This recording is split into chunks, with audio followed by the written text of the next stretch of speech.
Retornamos a la audiencia del Tribunal de la Tarde. Gracias, muchísimas gracias por permanecer con nosotros. Ya tenemos en la vía de comunicación, la plataforma Zoom, a nuestro invitado en el día de hoy, tal y como le anunciamos al principio del espacio. Está con nosotros el doctor Cristian Cabrera. Él es uno de los miembros de la barra de defensa del imputado Francisco Pagán, uno de los imputados en el caso Pulpo, y vamos a conversar con él para ver cuál es la situación de salud y jurídica del señor Pagán. Cristian, un placer tenerte aquí en el Tribunal de la Tarde. Buenas tardes. En primer lugar, muchas gracias por la oportunidad que nos brindan de podernos comunicar con la audiencia de este programa para hablar respecto de la salud o el estado de salud que está padeciendo hoy en día nuestro asistido, el ingeniero Francisco Pagán Rodríguez, quien se encuentra recluido en la cárcel, en el Centro de Corrección y Rehabilitación de Najayo Hombre. ¿Cuál es la situación de salud actualmente del ingeniero Pagán? Bueno, como es de conocimiento público, en fecha 16 de agosto, el ingeniero Francisco Pagán tuvo que ser ingresado en Sedimat, producto de que llevaba 5 días padeciendo fiebre en el lugar donde se encuentra recluido. Producto de esta situación y por diligencia de sus familiares y sus abogados, la dirección se vio en la obligación de tener que trasladarlo al referido centro de salud, y ahí se detectó que el mismo presentaba serios inconvenientes vinculados con en este caso, un cateterismo que se le había practicado una semana antes, donde se le había colocado un stent, y al parecer esto provocó una infección, en este caso que dio al traste con padecer durante 5 días fiebre, agravado también con una serie de situaciones médicas que ha venido padeciendo desde su ingreso al referido centro de privación de libertad. Actualmente, ¿dónde está el ingeniero Pagán? ¿Está aún en Sedimat o fue trasladado ya a Najayo? Ok, el viernes 20 fue dado de alta y se encuentra actualmente en el centro de privación de libertad. Cristian, ¿a qué atribuyes por qué la barra de defensa, tomando en cuenta la condición de salud de Pagán, ha fracasado en varios intentos en búsqueda de su libertad? Te hago la pregunta porque sabes que, aparte del conocimiento de su estado de salud, siempre que un imputado pasa por este tipo de procesos, hay un sector importante que entiende que la enfermedad es un alegato, es decir, es una excusa, no necesariamente una condición real. Ok, muy interesante la pregunta. La situación, como bien apunta, desde un primer momento la defensa técnica ha planteado que el estado de salud del ingeniero Francisco Pagán Rodríguez, digamos, no es compatible con la medida de coerción que está padeciendo consistente en prisión preventiva, toda vez que esta afecta, ¿no?, ese estado de salud que él mismo presentaba desde el momento de ser sometido a la acción de la justicia. Básicamente, los fundamentos que han utilizado tanto el juez de atención permanente, cuando el día 6 de diciembre del 2020 conoció la medida de coerción y le impuso la prisión preventiva, así como la Corte al momento de conocer la referida apelación, ha sido de que primero reconocen que su estado de salud es grave, pero ellos entienden que él mismo puede ser manejado por las autoridades del sistema penitenciario.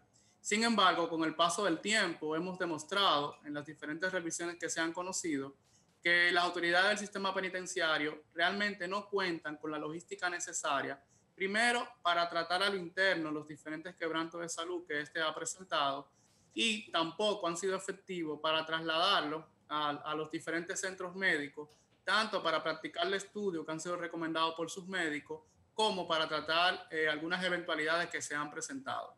Muestra de ello es que desde el mes de febrero del año 2021, al ingeniero Francisco Pagán se le recomendó que se le practicara una biopsia de próstata, lo cual es un procedimiento delicado tomando en cuenta su estado de salud, ya que los médicos han dicho de que es un procedimiento que practicársele a él sería de alto riesgo, porque esto primero implicaría de que habría que dejar de suministrarle un medicamento, específicamente la aspirina, lo cual podría provocarle una hemorragia, Además, para poder practicar este tipo de procedimientos se requieren cumplir con unos requerimientos previos, como sería la suspensión de medicamentos, estudios previos, y lamentablemente desde febrero hasta la fecha esto no ha sido posible.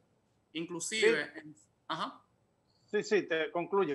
Concluye, ¿no? Inclusive, por ejemplo, en fecha 16 de junio estaba programada practicarse la biopsia, y no obstante nosotros comunicarle previamente el cronograma de las acciones previas que tenían que realizarse, esto no se pudo realizar.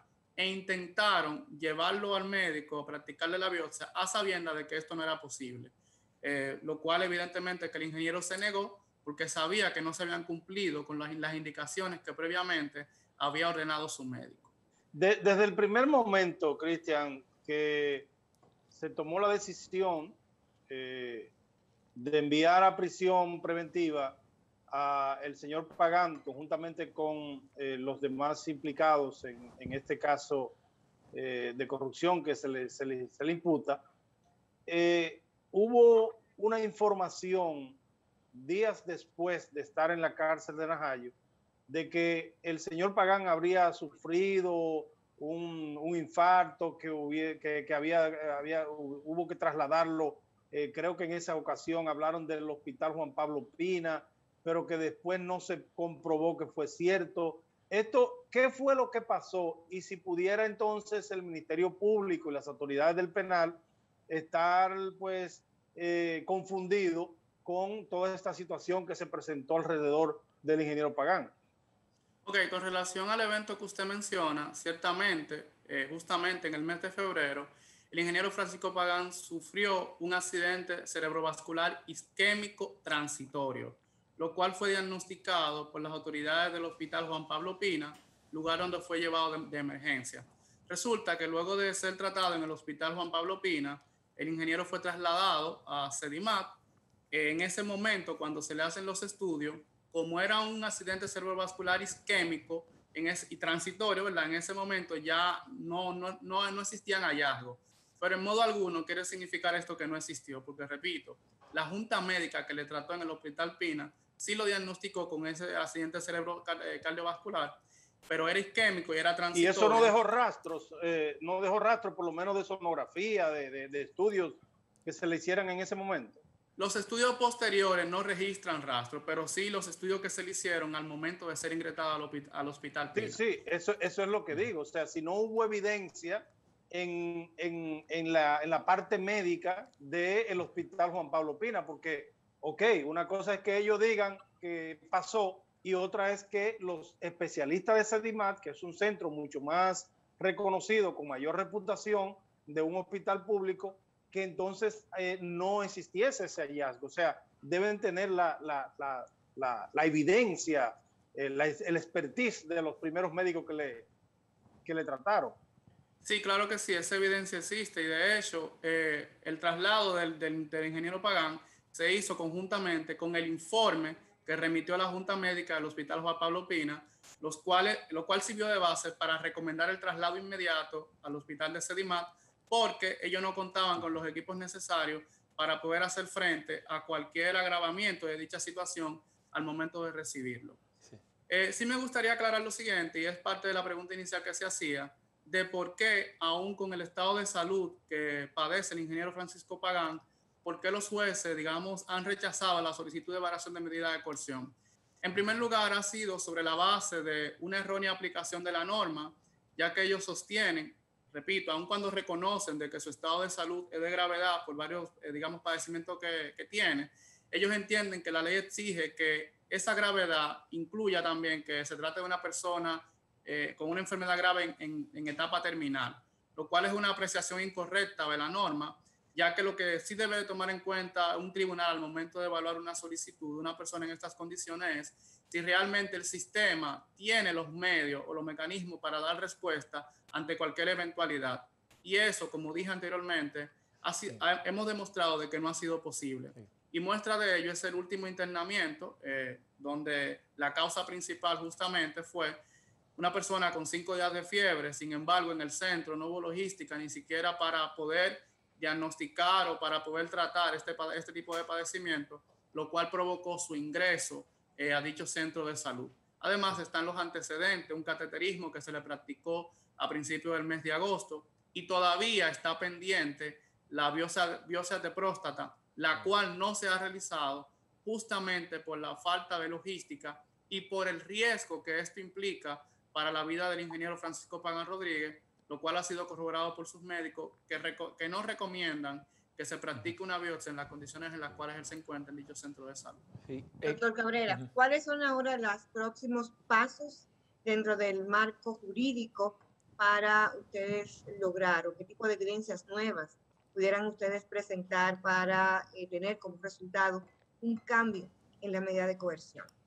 Bien, por lo pronto el día de hoy estamos depositando una solicitud de revisión de medida de coerción sustentada en este último evento, ¿no?, médico que ha padecido el ingeniero Francisco Pagán, y el soporte principal es el informe remitido por, en este caso, el doctor Malte del Centro CEDIMAT, que da cuenta de la precaria situación de salud que presenta el ingeniero y además que su salud, lamentablemente, ha ido en franca desmejoría, lo cual provoca que la prisión preventiva que padece no sea adecuada y hoy en día representa un peligro para su vida y además representa un peligro para su posible comparecencia al proceso. En esas atenciones entendemos que a partir de estas nuevas evidencias y sobre todo una correcta aplicación de la norma, los jueces estarían compelidos a tomar en cuenta el estado de salud del ingeniero Francisco Pagán a los fines de provocar el cambio de medida de coerción por la medida consistente en un arresto domiciliario, la cual le permitiría poder comparecer al proceso, pero además poder seguir tratando los diferentes padecimientos de salud que está padeciendo desde el inicio del proceso y que se han ido agravando como consecuencia del paso del tiempo. Esto aunado de que este conocimiento público, de que el Ministerio Público solicitó una prórroga del plazo de la investigación, lo cual en caso de que se acoja puede provocar que el proceso de investigación, digamos, se alargue por un periodo de 4 meses más, lo cual también puede tener efectos respecto de la prisión preventiva que está padeciendo nuestros ciudadanos, la cual se puede prolongar hasta 1 año, conforme a la solicitud planteada por el Ministerio. Cristian, de seguro has dado seguimiento, ¿verdad? Has sido testigo de declaraciones públicas del caso, por ejemplo, de Cáceres y el propio Jean Alain, en la que sus barras de defensa se han quejado de las condiciones en las cuales se encuentran y de hecho se ha reproducido unas declaraciones del mismo Jean Alain en la que él indica que son cárceles, es decir, que son centros correccionales, no resorts. Que en no este son caso, resort. En este caso de Francisco Pagán, si tú nos puedes evidenciar o decirnos cuáles son las condiciones, la cantidad de horas sol que les dan, si sus abogados pueden visitarle, sus familiares. Ok, en cuanto al acceso de los abogados, hasta ahora no hemos tenido ningún tipo de inconveniente. Le podemos visitar, en este caso de manera frecuente, lo cual propicia una adecuada comunicación con él. En cuanto al acceso de los familiares, ahora nos comunican que a partir de esta semana ya se va a permitir el acceso, por lo menos un día de visita con los familiares. Esto ha amparado, ¿verdad?, en, digamos, los cambios que se han generado como consecuencia de la política sanitaria del país, como consecuencia del COVID-19. Tenemos que reconocer, ¿verdad?, que aun cuando se permite el acceso de la defensa técnica, el principal inconveniente ha sido con relación a la logística para tratar y para poder cumplir satisfactoriamente los requerimientos médicos que se han formulado en su favor, y muestra de ello, y tenemos que insistir en esto, es con el tema de la biopsia de próstata, que es un procedimiento un tanto complejo debido al estado de salud que presenta nuestro cliente, y desde febrero a la fecha no se ha podido materializar justamente por la falta de logística para llevar a cabo dicho procedimiento. Independientemente de la situación de salud del ingeniero Pagán, ¿hay alguna otra solicitud de algún inconveniente que él esté pues sufriendo en la cárcel que le haya comunicado a ustedes la barra de defensa de él? Bien, hasta ahora el principal, digamos, tema con relación al centro penitenciario ha sido el tema de salud, porque básicamente ha sido el eje central, ¿no?, de lo que hemos tratado con el centro, porque es el principal problema y la prioridad para nosotros de cara a poder garantizar su presencia en los posteriores actos del proceso. mismo, sí. Cristian, hablemos del estado emocional del ingeniero Pagán. Ok, evidentemente que la situación de salud y el estado de privación de libertad incide en lo que es su estado de ánimo, sobre todo por la falta de respuesta oportuna a las diferentes situaciones que traen consigo las enfermedades que él padece. Y esto que repercute sobre su estado de ánimo, sobre todo también por el hecho de cuando se suspenden algunos procedimientos médicos, algunas citas médicas. Esto también, digamos que incide de manera negativa en su estado emocional, en su estado de salud, y son de las cuestiones que han evaluado los médicos para recomendar, por así decirlo, de que se hace necesario un cambio de medida a los fines de poder evitar que su situación de salud se siga agravando. Sí, el Ministerio Público, finalmente por mi parte, Cristian, desde un principio, que todos fuimos testigos, ¿verdad? Porque fue público, hablaba de la contundencia de ese caso, que era un caso blindado. Sin embargo, ahora ha solicitado 4 meses de prórroga. Cuando uno se va a cuáles son las razones, alegan que hay una auditoría de la Cámara de Cuentas en curso sobre ese caso y que en la medida que han surgido investigaciones se ha ido agravando el caso, se vuelve más complejo. ¿Ustedes entienden que esto podría complicar esta solicitud de libertad condicional de su imputado o de su cliente? Bueno, todo lo contrario. Una de las consecuencias derivadas de una solicitud de prórroga es que trae consigo el cese de la medida de coerción, sobre todo cuando la persona está padeciendo prisión preventiva, y coloca al Ministerio Público en la obligación de tener que justificar de manera reforzada al juez de la instrucción por qué razón debería mantenerse la medida de coerción consistente en prisión preventiva. Por lo tanto, de cara a la solicitud de revisión que vamos a presentar, uno de los argumentos, aparte del tema salud, va a ser precisamente la solicitud de prórroga que está promoviendo el Ministerio Público. En cuanto al otro punto de, digamos, la incidencia que esto puede tener con relación al caso, es un poquito contradictorio porque las diferentes solicitudes de revisión de medida de coerción, parte de los argumentos que presentaba el Ministerio Público justamente era la solidez de su caso y que eso ameritaba entonces en que la medida de coerción de prisión preventiva no fuera desproporcional, lo cual ahora digamos que genera una contradicción. Dejamos de tener un caso sólido a tener un caso que amerita que se prorrogue la investigación por 4 meses más. Entonces, de la óptica de nosotros, eso podría verse también como una especie de debilitamiento a ese caso fuerte que en principio tenían. Por lo que, en resumidas cuentas, entendemos que de cara a tanto a la solicitud de prórroga como a la solicitud de revisión de medida de coerción, este último aspecto es un tema que el tribunal debe de tomar en consideración cuando evalúe la pertinencia de la variación de medida de coerción que está proponiendo la defensa técnica del ingeniero Francisco Pagán Rodríguez. Una última inquietud de nuestra parte. ¿Te has conversado con el ingeniero Pagán, obviamente? ¿Le han comunicado a ustedes si ellos tienen roce con los demás imputados en ese mismo caso, en los momentos de que se les saca de la celda? Bien, con relación a ese punto, realmente no ha sido tema de conversación con el ingeniero, porque en estos últimos días nos hemos concentrado en su tema salud, ya que antes de la situación generada el 16 de agosto, ya el ingeniero había sido sometido a un cateterismo, producto de una situación que se le detectó en una de las consultas con su médico, el doctor Ureña, el 31 de julio, que provocó que se hiciera el cateterismo y que fue lo que también provocó el último evento registrado el 16 de agosto. En cuanto a este punto, reitero, no ha sido tema de conversación en relación al ingeniero Francisco Pagán. ¿Él comparte celda o está solo? Él está solo. Ok, muy bien. Bien. Bueno, Cristian, muchísimas gracias por estar con nosotros en este Tribunal de la Tarde. Muchas gracias a ustedes por la oportunidad y nada, y esperemos que en los próximos días tener noticias positivas de cara a lo que son los intereses de nuestros clientes. Un gran abrazo. Gracias. Bueno, pues muy bien. Vamos de esta forma ya pues a despedir la entrega de hoy de este Tribunal de la Tarde, agradecidos de su sintonía y la invitación, como de costumbre, mañana de 6 a 7 y los dejamos con la programación de Telefuturo Canal 23. Buenas noches.